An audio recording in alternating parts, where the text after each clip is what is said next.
여호와여 주의 노하심으로 나를 책망하지 마시고 주의 분노하심으로 나를 징계하지 마소서. 주의 화살이 나를 찌르고 주의 손이 나를 심히 누르시나이다. 주의 진노로 말미암아 내 살에 성한 곳이 없사오며 나의 죄로 말미암아 내 뼈에 평안함이 없나이다. 내 죄악이 내 머리에 넘쳐서 무거운 짐 같으니 내가 감당할 수 없나이다. 내 상처가 썩어 악취가 나오니 내가 우매한 까닭이로소이다. 내가 아프고 심히 구부러졌으며 종일토록 슬픔 중에 다니나이다. 내 허리에 열기가 가득하고 내 살에 성한 곳이 없나이다. 내가 피곤하고 심히 상하였음에 마음이 불안하여 신음하나이다. 주여 나의 모든 소원이 주 앞에 있사오며 나의 탄식이 주 앞에 감추어 있지 아니하나이다. 내 심장이 뛰고 내 기력이 쇠하여 내 눈의 빛도 나를 떠났나이다. 내가 사랑하는 자와 내 친구들이 내 상처를 멀리하고 내 친척들도 멀리 섰나이다. 내 생명을 찾는 자가 올무를 놓고 나를 해하려는 자가 괴악한 일을 말하여 종일토록 음모를 꾸미오나 나는 못 듣는 자같이 듣지 아니하고 말 못하는 자같이 입을 열지 아니하오니 나는 듣지 못하는 자 같아서 내 입에는 반박할 말이 없나이다. 여호와여 내가 주를 바라사오니 내 주 하나님이 내게 응답하시리이다. 내가 말하기를 두렵건대 그들이 나 때문에 기뻐하며 내가 실족할 때 나를 향하여 스스로 교만할까 하였나이다. 내가 넘어지게 되었고 나의 근심이 항상 내 앞에 있사오니 내 죄악을 아뢰고 내 죄를 슬퍼함이니이다.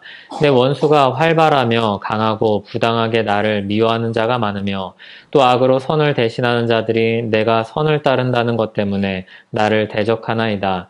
여호와여 나를 버리지 마소서. 나의 하나님이여 나를 멀리하지 마소서. 속히 나를 도우소서. 주 나의 구원이시여. 아멘. 예, 오늘 주님 앞에 나온 우리 모두에게 주님 은혜가 함께하길 소원합니다. 하나님의 진노가 어떨지 생각해 보셨나요? 보통은 하나님의 진노 하면은 좀 막연한 생각, 느낌, 좀 무섭겠지, 뭐 이런 생각을 할 것 같습니다. 그래서 다윗이 준비했습니다. 다윗이 시를 통해서 하나님의 진노가 얼마나 무거운지 우리에게 이야기를 해줍니다. 다윗이 하나님의 진노를 경험하는데 1절에 보면 이렇게 말씀합니다. 여호와여 주의 노하심으로 나를 책망하지 마시고 주의 분노하심으로 나를 징계하지 마소서. 주님의 노하심, 주의 분노하심 이렇게 두 차례나 주님의 진노를 강조해서 이야기를 합니다. 그리고 이후로 보면은 주님의 진노하심을 경험하면서 다윗이 느끼는 것을 이야기를 하죠. 스펄전 목사님이 이 구절을 이렇게 설명을 했습니다. 저는 잘못을 저지른 아이이고 당신은 공정한 아버지입니다. 그렇기에 저는 책망을 피할 수 없습니다. 하지만 당신의 목소리에 너무 많은 진노를 담지 말아 주시옵소서. 다른 이들의 진노는 내가 견딜 수 있습니다. 하지만 당신의 진노는 견딜 수 없기 때문입니다. 이렇게 이 구절을 설명했습니다. 이처럼 주님의 진노는 얼마나 크고 두려운지 모릅니다. 다윗은 자신의 경험한 진노에 대해서 2절부터 8절까지 이렇게 해서 묘사를 합니다. 주님의 진노는 화살과 같이 찌릅니다. 그리고 주님의 진노로 뼈와 살이 성한 곳이 없습니다. 그리고 질 수 없이 무거운 짐과 같고 자기의 상처는 이미 썩어서 악취가 납니다. 아픔으로 인해 종일토록 슬픔에 빠져서 살고 허리는 뜨겁게 아픕니다. 마음으로 신음합니다. 이게 다윗이 경험하고 시를 통해서 고백하는 하나님의 진노입니다. 너무 무섭고 두렵죠. 그냥 머릿속으로, 두통으로, 생각으로만 오는 것이 아니라 온 몸으로 그 진노를 다 경험합니다. 우리가 정신적으로 아플 때 우리의 몸이 함께 아픈 것처럼 하나님의 진노가 다윗에게 임할 때 그 몸을 상하게 합니다. 그래서 다윗이 회복을 갈망합니다. 하지만 10절에서 보는 것처럼 이미 지칠 대로 지쳐서 모든 힘을 잃어버렸습니다. 그리고 우리가 자주 경험하는 것처럼 문제는 한꺼번에 닥쳐오죠. 11절을 보십시오. 사랑하는 자, 친구들, 친척들이 다 떠나갑니다. 몸만 아픈 것이 아니라 극심한 외로움 속에서 이 다윗은 살아야 합니다. 그런 극심한 외로움에 빠집니다. 게다가 가까운 사람들이 떠난 것뿐만이 아니라 그 곁에는 다윗들의 대적이 있습니다. 그게 12절에 나오는데 다윗의 생명을 찾는 자, 해하는 자라고 다윗은 묘사를 합니다. 이렇게 하나님의 진노와 더불어서 자신에게 닥친 이 고난이 너무나도 힘이 들죠. 정말 이제 말 그대로 피를 말리는 고통이죠. 그때 다윗이 하나님 앞에 엎드립니다. 모든 신자도 똑같고 다윗도 15절에서처럼 붙잡을 분이 하나님밖에 없는 것입니다.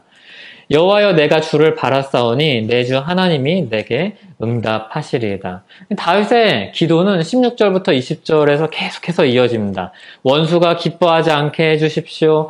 자신이 다 넘어지게 됐습니다. 내가 넘어지게 됐습니다. 그래서 내가 넘어지기 전에 제발 도와주셔야 됩니다. 지금 제가 실족하기 직전입니다.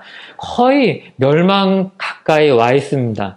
그리고 또 자기 죄를 고백하고 마지막으로 원수는 너무 많은데 자기는 혼자밖에 없다. 이 처지를 주님 앞에 아뢰입니다. 이들은 자신의 적들은 다윗이 선을 따르면서 적이 된 사람들입니다. 그러니까 다윗이 열심히 말하자면 우리로 따지면 신앙생활을 하면서 생긴 적들입니다. 그리고 마지막 기도가 21절, 22절에 이렇게 이야기합니다. 여호와여 나를 버리지 마소서. 나의 하나님이여 나를 멀리하지 마소서. 속히 나를 도우소서. 주 나의 구원이시여. 주님의 도우심을 간절히 바라죠. 정말 그런 하나님의 진노를 경험하는 사람으로서 구할 수밖에 없겠죠. 주님만은 자신을 버리지 말아달라고, 멀리하지 말아달라고, 속히 도와달라고 구합니다. 그리고 마지막에 믿음으로 주 나의 구원이시여 이렇게 고백을 합니다. 그냥 주님을 화내고 조롱하고 하나님께 불평을 토로하고 끝내지 않고 믿음으로 주 나의 구원이시여 이렇게 고백을 하면서 이 시가 마쳐집니다. 이 기도는 다윗의 기도요. 동시에 절망 중에 드리는 신자의 기도입니다. 오직 주님만이 우리의 도움이시고 구원이시기 때문입니다. 신자도 이 땅에서 하나님의 진노를 경험합니다. 하나님의 진노를 경험하면 너무 고통스럽죠. 신자가 불순종하는 죄를 반복해서 지을 때, 죄 가운데 있을 때 하나님은 그것을 끊기 위해서 하나님의 진노를 쏟아부으실 때가 있습니다. 그래서 신자가 때로는 자기 죄 때문에 하나님의 진노를 받아서 굉장한 고통을 경험하게도 합니다. 죄를 하나님 앞에서 회개하고 다시 정결한 삶을 살도록 하시기 위한 하나님의 극단적인 방법 중에 하나죠. 아주 강한 방법 중에 하나죠. 죄에서 우리를 돌이키게 하기 위해서입니다. 그래서 하나님은 신자에게 진노를 내리시기도 합니다. 불신자에게 심판의 진노를 내리시는 것과 조금 성격은 다르지만 진노라는 것과 그 고통이 극심하다는 것은 똑같습니다. 하지만 그것은 신자의 멸망과 낙심을 목표로 한 고난이 아니라는 것을 신자는 늘 생각해야 됩니다. 우리를 바로 세우기 위한 하나님의 아주 강력한 징계이죠. 물론 모든 고통이 죄로 인한 결과는 아닙니다. 고통은 굉장히 다양한 원인들을 수반하고 있죠. 사소하게는 자신의 실수로부터 오는 고통이 있습니다. 자신이 실수를 저질러서 하나님이 주신 이 세상 속에서 자기가 잘못한 그런 실수로 인해서 겪는 그런 고통이 있습니다. 또 때로는 하나님이 우리를 성숙하게 만들어 가시는 과정 속에서 경험하게 하시는 그런 고통도 있습니다. 죄와 상관이 없이 우리를 성장시키기 위해서 성장통처럼 주시는 그런 고통도 있습니다. 고통이라는 점은 같은데 그 모든 고통이 하나님의 진노는 아니라는 것을 우리는 늘 생각해야 됩니다. 왜냐하면 그것을 놓치면 우리가 언제든지 엘리바스가 될 수 있고 빌닷이 될 수 있고 소발이 될 수 있기 때문입니다. 우리의 친구들을 괴롭게 하는 사람이 될 수 있고 우리 자신을 괴롭게 하는 사람이 될 수 있기 때문에 그렇습니다. 그래서 우리는 고통당할 때 주님 앞에 엎드려서 간절히 구하면서 자신을 잘 살펴야 됩니다. 내가 지금 왜 이 고통을 당하고 있는지 주님 앞에 묻고 주님의 지혜를 구해야 합니다. 그리고 다른 사람이 고통당할 때 쉽게 네가 이래서 그렇지 저래서 그렇지라고 말을 해서는 안 됩니다. 그렇게 고통을 쉽게 더해서는 안 됩니다. 왜냐하면 우리가 잘 알다시피 하나님의 영광을 위해서 나면서부터 맹인된 사람도 있기 때문입니다. 한 사람의 고통을 이해하기 위해서는 우리에게 깊은 신앙이 필요합니다. 그리고 또 한 가지는 우리에게 사랑이 필요합니다. 그때 상대방의 그리고 자신의 고통을 두고서 쉽게 이렇다 저렇다 하여서 엘리바스와 같은 그 욥의 세 친구와 같은 그런 실수를 범하지 않을 수 있습니다. 어쨌든 하나님은 신자에게도 진노를 경험하게 하십니다. 아버지의 징계로서 그렇게 하십니다. 우리를 바로 세우기 위해서 우리를 고통스럽게 하실 때가 있습니다. 우리를 더 정금같이 만들기 위해서 멸망시키는 것이 아니라 오히려 더 정금처럼 만들기 위해서 우리를 고통스럽게 하실 때가 있습니다. 오늘 말씀의 1절에 보면 다윗은 자신에게 임한 하나님의 진노가 자신의 죄로 인한 징계라는 것을 알고 있습니다. 다윗은 자기 죄를 자각하고 있습니다. 그래서 18절에는 보다 분명하게 이야기를 하죠. 자기 죄악을 하나님 앞에 아뢰고 그 죄를 슬퍼합니다. 그런데 우리는 신약 성경에서 특히 복음서에서 이 모든 고난, 이와 같은 고난, 하나님의 진노가 누구에게 쏟아지는 것을 보는가 하면 예수님께 쏟아지는 것을 우리는 봅니다.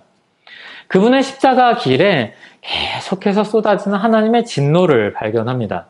우리가 잘 알다시피 사실은 주님은 전혀 죄가 없으신 분입니다. 이것을 누가 증명해내기까지 했냐면 빌라도와 그 무리들이 자신들의 말로 반증하였습니다. 주님이 죄가 없다는 사실을 우리에게 보여주었습니다. 역사적으로 그것을 남겨놓은 사람들이죠. 그래서 주님이 죄인으로서 고난을 받으신 것이 아니라 무고한 사람으로서 십자가에 달리셨다는 것을 우리에게 보여주었습니다. 주님은 죄인으로서 그런데 고난을 받으셨습니다. 죄인으로 여김을 받아서 고난을 받으시고 모욕을 받으시고 고통을 당하시고 죽으셨습니다. 죄인은 아니지만 죄인으로서 고난의 길을 걸으셨습니다. 다윗이 죄로 인해서 경험했던 그런 고난, 고스란히 그런 고난, 그런 성격의 고난, 다윗이 죄 때문에 받았던 그런 고난을 주님이 받으셨습니다. 죄가 없으신 분이지만 우리 죄를 대신 지시고 가져가시는 분으로서 하나님의 진노를 받으셨습니다. 그러므로 주님이 받으신 진노는 다윗이 받은 진노와 다르지 않은 진노입니다. 사람이 자기 죄로 받아야 될 진노를 죄가 없으신 주님이 받으신 겁니다. 그러므로 시편 38편은 자신의 죄로 인해서 하나님의 진노를 경험하는 한 사람의 시이지만 동시에 더 나아가서 그리스도의 시편이라고까지 이야기할 수 있습니다. 그런 관점에서 볼 때 이 시는 그리스도가 당한 하나님의 진노의 크기가 얼마나 큰지를 우리에게 생생하게 보여주는 시입니다. 예수 그리스도는 적당한 수준의 고통을 당하지 않으셨습니다. 죄의 삭시 사망이라면 그 사망에 해당하는 고통을 우리 대신 다 고스란히 받으셨습니다. 주님은 하나님의 진노를 받아서 몸과 마음이 죽기까지, 피를 말리기까지 그런 고통을 대신 다 받으셨습니다. 그리고 거기서 죽으실 때 수많은 원수들에 둘러싸여서 죽으셨죠. 그리고 자신을 따르던 제자들은 다 도망갔죠. 자신의 가족들과 가까이 있던 사람들은 다 멀찍이서 그저 쳐다볼 뿐이었죠. 아무도 그 십자가를 가로막은 사람이 없었고 아무도 그 십자가를 대신 진 사람이 없었고 변호하는 사람도 아무도 없었습니다. 그렇게 외로이 우리 모든 죄를 지시고 골고다길을 올라가셨습니다. 그리고 십자가에서 숨을 거두셨습니다. 예수님의 고통은 이렇게 죄는 없으시지만 죄인으로서 죽으시는 고난이었습니다. 죄가 없으신 분이지만 하나님의 진노를 우리 대신 받으신 고통이었습니다.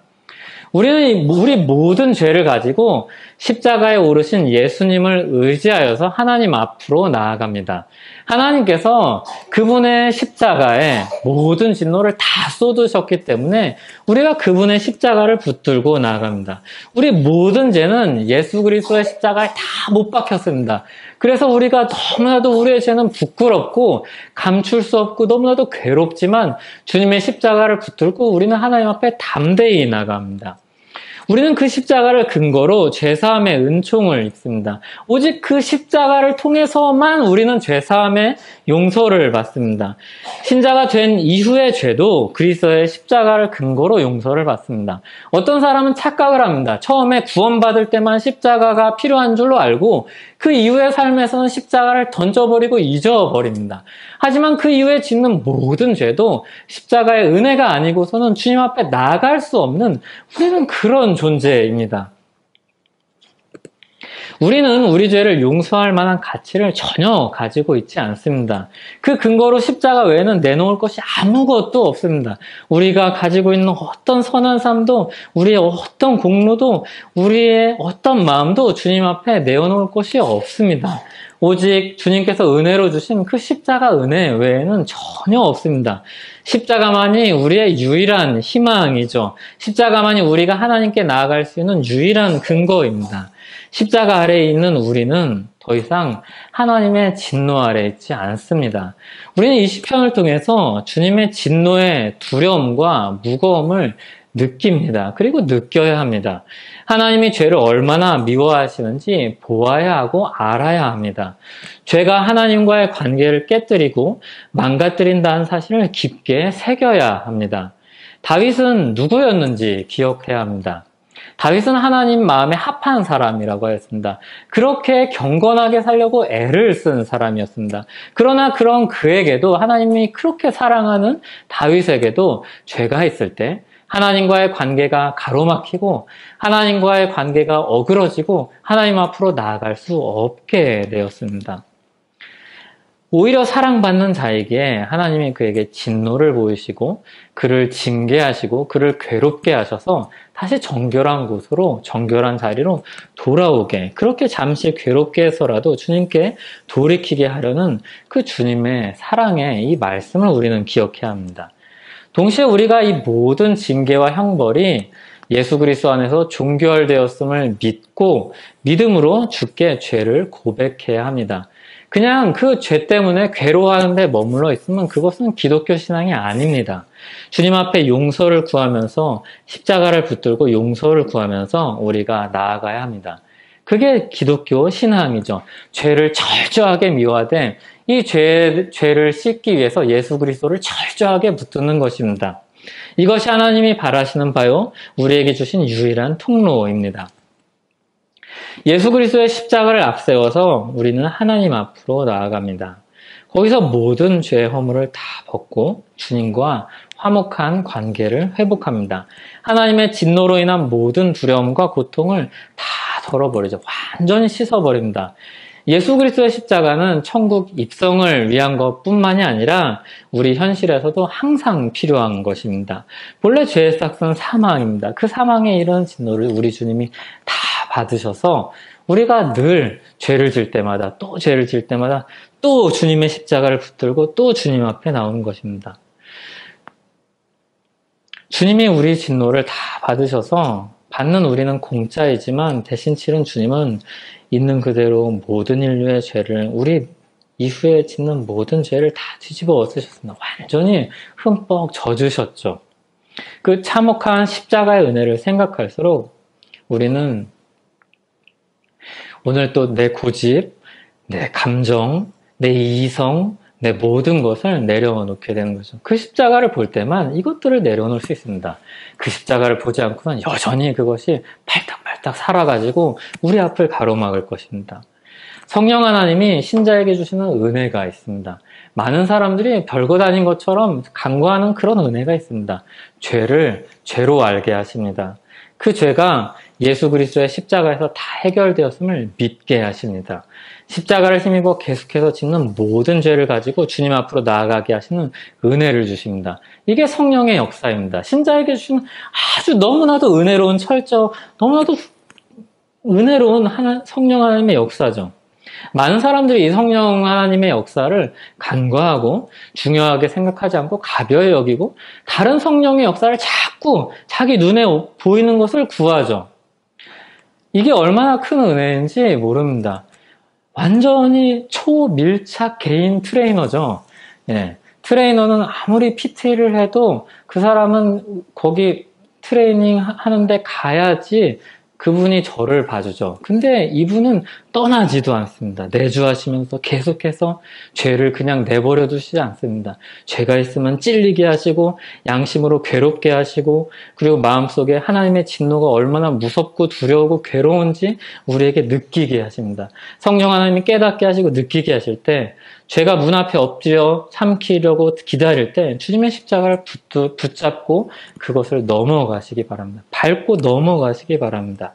죄를 지었을 때 예수 그리스도의 십자가를 붙잡고 최대한 빨리 돌아와야 합니다. 안 그러면 그 고통의 기간이 길어지고 깊어질 뿐입니다. 예수 그리스도의 십자가는 마치 백지수표와 같습니다. 주님이 우리에게 주신 백지수표죠. 거기에 우리 죄를 써서 하나님 앞에 내어놓으면 다 용서하십니다. 진짜로 다 용서하시죠. 주님의 공로가 그만큼 가치가 있기 때문입니다. 모든 진노를 이미 그 십자가에 다 쏟으셨기 때문입니다. 우리는 이제 더 이상 진노의 자녀가 아니죠. 이제 십자가 은혜로 주님의 사랑의 자녀된 사람들이죠.